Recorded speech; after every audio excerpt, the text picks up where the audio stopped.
ప్రియమైన సహోదరీ సహోదరులకు ప్రభువు పేరిట వందనాలు. మీకు మీ కుటుంబానికి యేసుక్రీస్తు యొద్ద నుండి దీవెనలు ఆశీర్వాదములు మెండుగా కలుగునుగాక. ఈరోజు యేసుక్రీస్తు యొద్ద నుండి మీకు బంగారు మాట, దేవుని వాగ్దానము. లూకా సువార్త 10వ అధ్యాయము 39వ వచనము. ఆమెకు మరియా అను సహోదరి ఉండెను. ఈమె యేసు పాదముల యొద్ద కూర్చుండి ఆయన బోధ వినుచుండెను. And she had a sister called Mary, which also sat at Jesus' feet and heard his word. ఉత్తమమైన పని చేస్తోంది మరియా. మరియా అనగా లాజరు, మార్తా తోడబుట్టిన సహోదరి. ఈ మార్తా, ఈ మరియా ప్రభువైన యేసుక్రీస్తు ఆ ఊరి మీదుగా వెళ్ళినప్పుడు తప్పకుండా ప్రభువుని వారి గృహానికి ఆహ్వానించి యేసయ్యకు, యేసయ్య శిష్యులకు ఆతిథ్యమిచ్చేటువంటి వారు, బస ఏర్పాటు చేసేటువంటి వారుగా ఉన్నారు. ప్రభు అయిన యేసుక్రీస్తు ఎప్పుడు వెళ్ళినా కూడా వారి గృహాన్ని దర్శించి వెళ్ళేవారు. వారు కూడా ప్రభువును సంతోషముగా ఆహ్వానించేటువంటి వారు. దేవునికి మహిమ కలుగునుగాక. ప్రభువుని ఆహ్వానించడం కంటే, ప్రభువుని చేర్చుకోవడం కంటే ఉత్తమమైన పని మరొకటి ఏముంటుందండి? దేవునికి స్తోత్రం.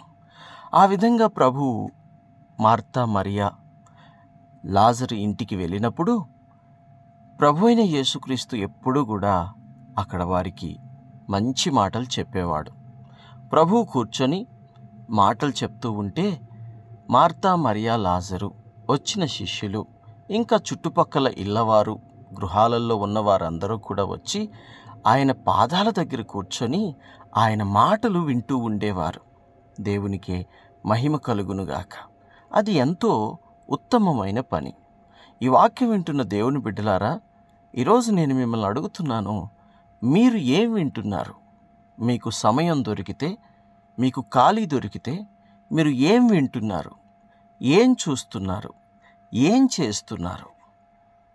మరియా ఉత్తమమైనది ఏర్పరచుకున్నది గనుక అది ఆమె యొద్ద నుండి తీసివేయబడదని ప్రభు చెప్పాడు.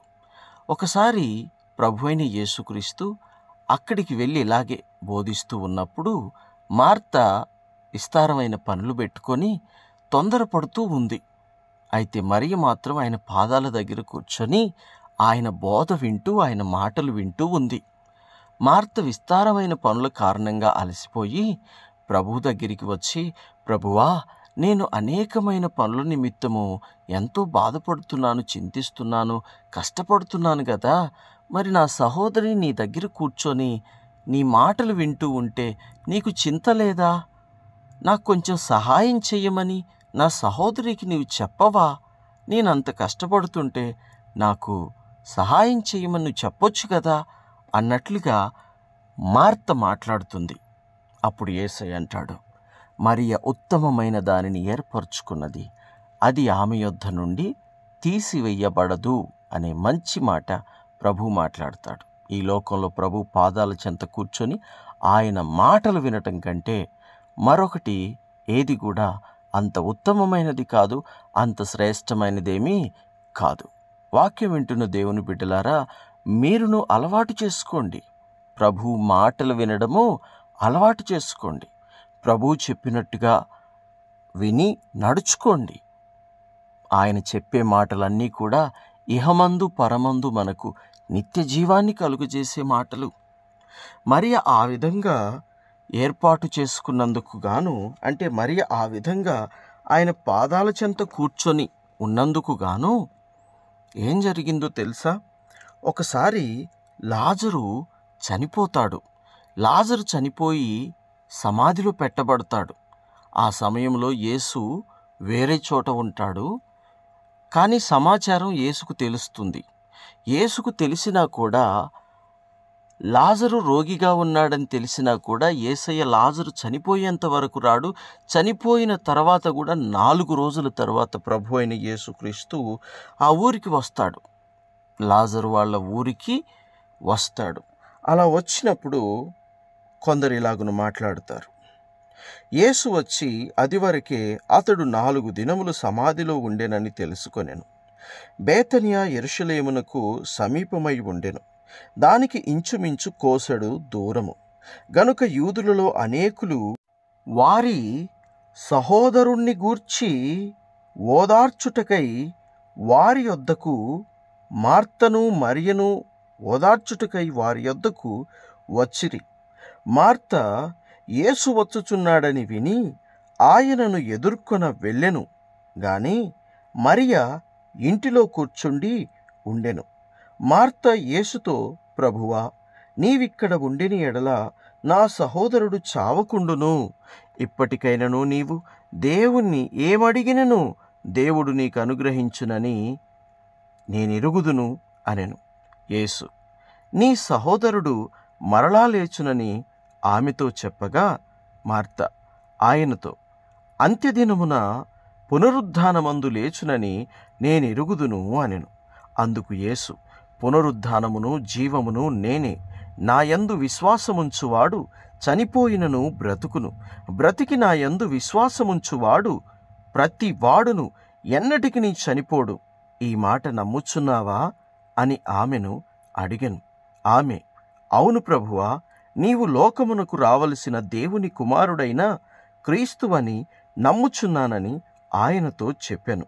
ఆమె ఈ మాట చెప్పి వెళ్ళి, బోధకుడు వచ్చి నిన్ను పిలుచుచున్నాడని తన సహోదరి అయిన మరియను రహస్యముగా పిలిచెను. ఆమె విని త్వరగా లేచి ఆయన యొద్దకు వచ్చెను. యేసు ఇంకను ఆ గ్రామములోనికి రాక మార్త ఆయనను కలుసుకొనిన చోటనే ఉండెను.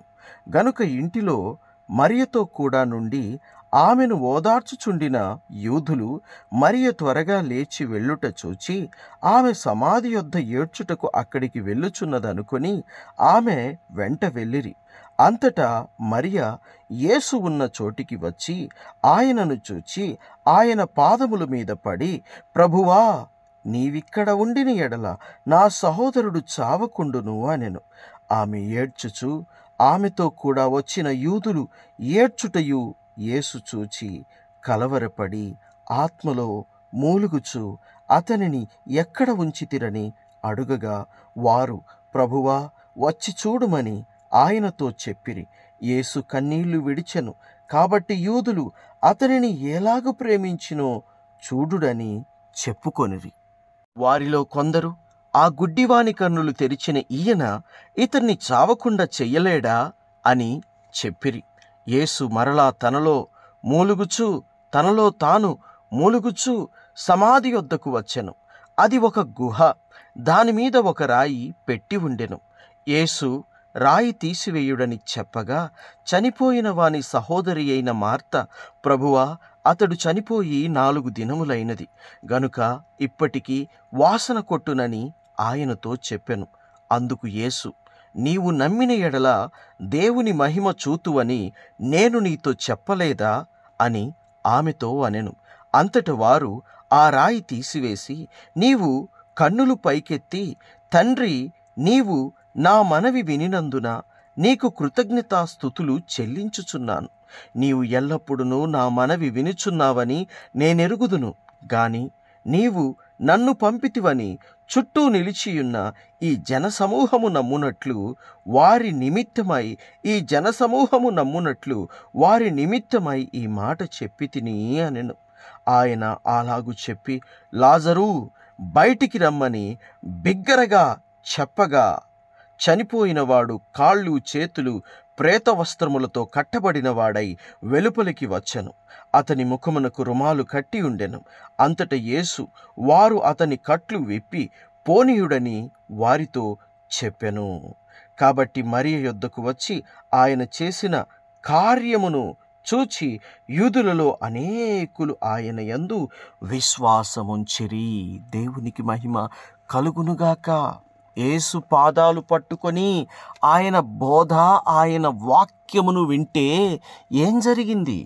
దేవుడు ఆ కుటుంబములో మేలు చేశాడు, ఆ కుటుంబములో అద్భుతము చేశాడు. చనిపోయిన లాజరు బ్రతికేటట్లుగా చేశాడు. ఈరోజు కాదు చనిపోయింది, 4 రోజులైంది చనిపోయి. పేత వస్త్రములతో చుట్టబడి అతడు సమాధిలో కూడా పెట్టబడ్డాడు.